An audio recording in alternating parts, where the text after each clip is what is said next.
Okay.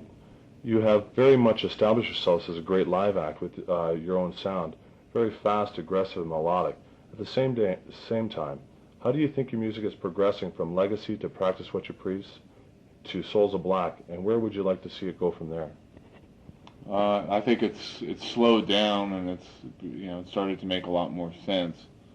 A lot of the harmonic and melodic ideas that I had in the beginning, I didn't feel came across. I think they're coming across better now, but I'd like to see it get less noisy and more musically heavy. I don't think you have to be noisy to be heavy. Yeah, I agree. And coming off the Judas Priest tour must have been a great opportunity for you. What would you like to do next? Would you like to do another arena tour, or do you prefer smaller halls where you might feel closer to your fans? Smaller halls, are more inspiring because you are closer to the crowd. But after doing those for so many years, there's no worry about never being able to do them again. Yeah. It would be much better to tour an arena next time around. And would you like? Okay, you did an arena with Judas Priest and Megadeth. How was your sound with that? Like sometimes when you open up for a band, you might not get the best sound that you usually used to. They were good. After Judas Priest got pretty tight, flattened out all the knots in their system. It took a couple weeks. They didn't take as much time with their production because they had corrected a lot of the mistakes. So often we had time for a sound check. And I think overall we were a lot quieter than Judas Priest, but that's natural. And any band is going to limit you on sound. But I think we had decent sound quality. In Canada, it's very hard for original heavy acts to get any shows. Was it that difficult for you guys when you started? I guess in the beginning it was. In the beginning we took, we opened for Overkill. I mean. Oh, really? Yeah, believe me, we took anything we could get. What is really nice to see is that more people are getting into your music. What do you see in the future for acts like yourself and others? I don't know. I think people are tired of the noise thing, really. I think when it first came out, there were a lot of big noise bands like Venom and Possessed. I just think that's going out the window. Yeah, I see that too, and what I feel is a lot of bands are now just thinking like more mature. Like a lot of bands before were so much into like negative stuff, but Yeah. I read that everybody in your band has different personalities. How do you feel? That's extreme. Yeah. Understatement. How do you feel that helps the chemistry of the band? And is there a lot of friction with so many different ideas? I think there used to be a lot more friction than there is now. When it's time to write an album, and the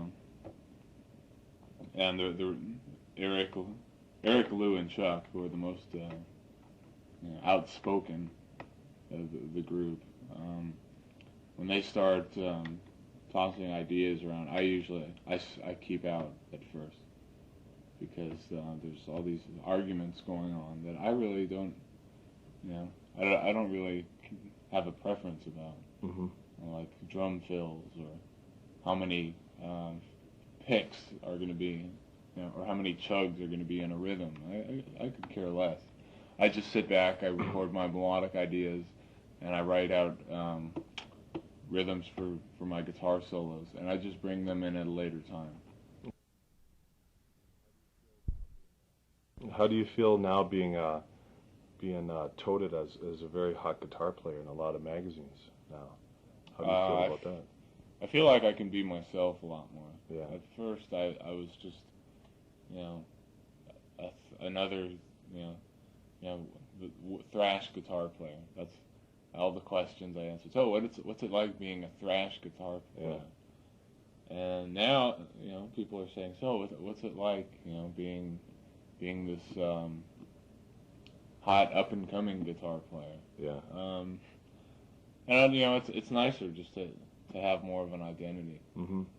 And I feel more people are paying attention to the guitar playing in the live shows. And I think writing for that's what got me gig writing for guitar for the practicing musician. And I think that and Guitar World before, and that just it really helps me feel like it's me, and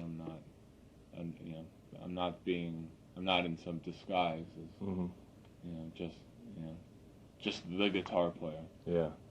Well, with a lot of guitarists and bands trying to make it out there, is there any suggestions maybe you could give to them who are having a hard time? Yeah, just don't. When you listen to other players, listen just to find out what's going on, but don't make the other up and coming players be your education. Mm-hmm. I mean, there's a lot of learning a lot of different styles of music is always going to help, no matter what kind of music you play. Well, do you guys write a lot of your own material on the road, or do you take some time off, or is it a little bit of both? Some of the material happens on the road. I think most of it happens right before going into the studio. Yeah. Okay, there are so many heights you can reach. What other things would you guys like to do and goals you'd like to reach? I think it would be great to be able to headline arenas as a headliner. And how is American radio treating you? Do you receive much airplay? No, not really. It would be nice to.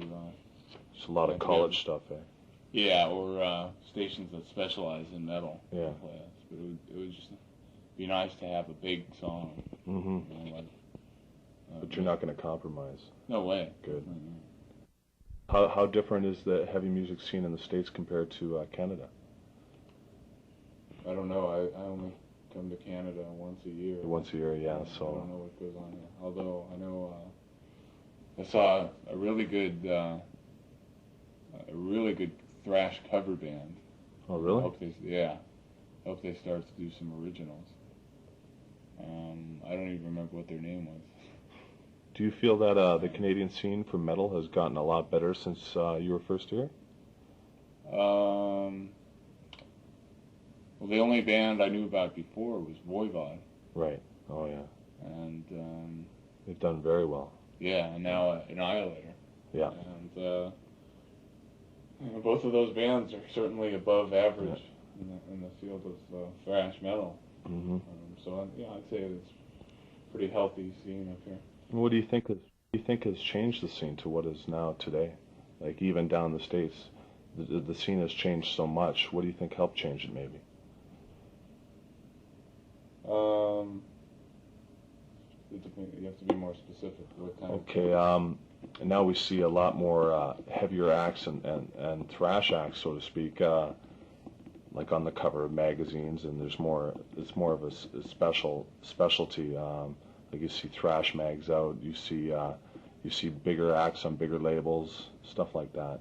What do you think helped change that? Do you think the fans just changed it for, like the most, all the requests for that? Yeah, I think there's a lot more of a demand for it. And I think the same thing has happened, with rap. Rap has become huge. Oh, large. Underground, and now there's special rap magazines. Yeah. Same type of thing, but also a lot of the bands that are out there are more, playing better music. Mm-hmm. Slayer's playing a lot better music now than they used to. Yeah. The Megadeth music is just uncomparable to their first stuff. I couldn't stand their first record when I heard it. Killing's My Business. Yeah, I really. I mean, I'm more into clean, precise music. I just thought that was the most. I didn't like that record at all, and they've just got. Ever since Peace Sells, they've had to come up with some really good stuff. Yeah.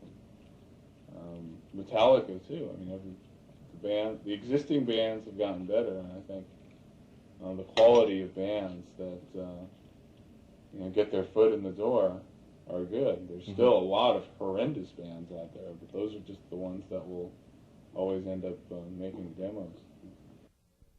Well, in closing, is there anything you can let out of the bag about the next album, or is it very much under the works still? No, Souls of Black came out less than half a year ago, so there's no plans for a new record. Hi, I'm Drew Masters from Meat Magazine, and you're listening to The Wild Side here on 98.7 FM.